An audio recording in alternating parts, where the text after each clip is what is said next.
دین قرآن اور حدیث نبی علیہ السلام کی سنت، اسی کا نام ہے۔ اسی لیے اللہ رب العالمین نے فرمایا یا ایھا الذین آمنوا اطیعوا اللہ واطیعوا الرسول ولا تبطلوا اعمالکم۔ سورہ محمد میں اللہ رب العالمین نے فرمایا اے ایمان والو اللہ کی اطاعت کرو، یعنی جو قرآن میں اللہ نے بیان فرمایا ہے، واطیعوا الرسول جو نبی علیہ السلام کا جو فرمان ہے، آپ کا جو عمل ہے قولی اور فعلی جو سنت ہے اس پر عمل کرو، اسی کے مطابق چلو، ولا تبطلوا اعمالکم، تم اپنے اعمال کو برباد نہ کرو۔ اس کا مطلب کیا ہے؟ اگر ہم اللہ اور اس کے رسول کے اطاعت سے، اس کے دین سے ہٹ کر ہم اپنی طرف سے عبادات کو ایجاد کریں گے تو وہ عبادت، وہ عمل جو ہے نا رائگان ہوگا، اس کا کوئی فائدہ نہیں ہوگا۔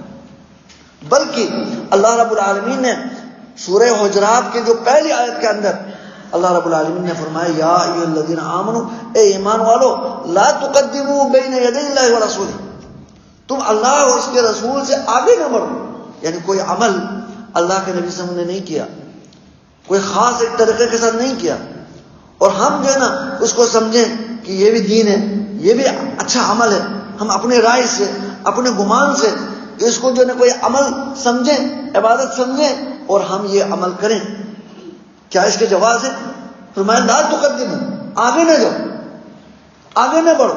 یعنی اللہ کے نبی علیہ السلام نے عمل نہ کیا ہو، وہ عمل کو کرنا، اس کو دین سمجھنا، یہ گویا کہ ہم اللہ کے نبی سے آگے بڑھ رہے ہیں، تجاوز کر رہے ہیں، یہ جائز نہیں ہے، حرام ہے۔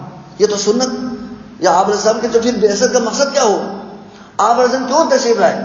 آپ علیہ السلام اس لیے تشریف لائے تھے تاکہ لوگوں کو عملی طور پر، پریکٹیکلی طور پر لوگوں کو سمجھائیں، دین سمجھائیں۔ آپ نے سمجھایا، 23 سال زندگی میں آپ نے مکمل دین کو آپ نے جو اللہ کے منشا کے مطابق آپ نے صحابہ کرام کے سامنے عمل کر کے واضح کر دیا۔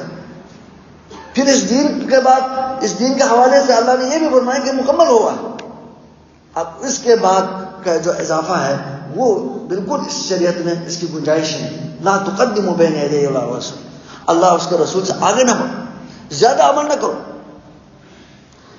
جو زیادہ اگر کیفیت میں، طریقہ میں، طریقہ کار میں ہم اپنی طرف سے طریقہ کار کو ایجاد کرے گا تو وہ اس کی گنجائش نہیں ہے۔